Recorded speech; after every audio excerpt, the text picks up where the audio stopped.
Bugun o'zbekcha oshni bambuk bilan va koreyskiy kim bilan yeb ko'ramiz. Qani, qaysi biri bilan ko'proq mazali bo'lar ekan? Ketdik.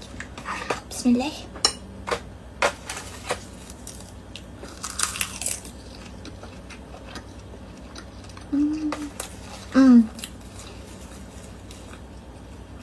Yog'li guruch kim bilan?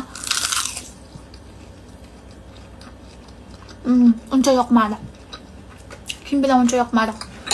Endi bambuk bilan yeb ko'ramiz.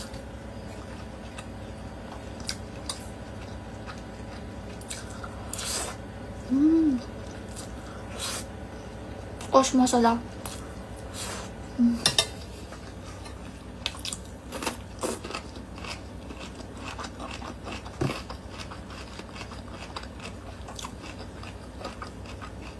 Bambuk bilan zo'r ketar ekan.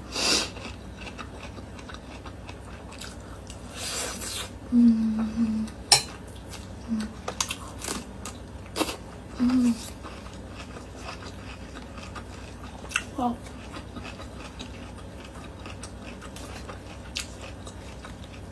Bambuk sho'rtak va achchiq bo'lgani uchun zo'r ketar ekan.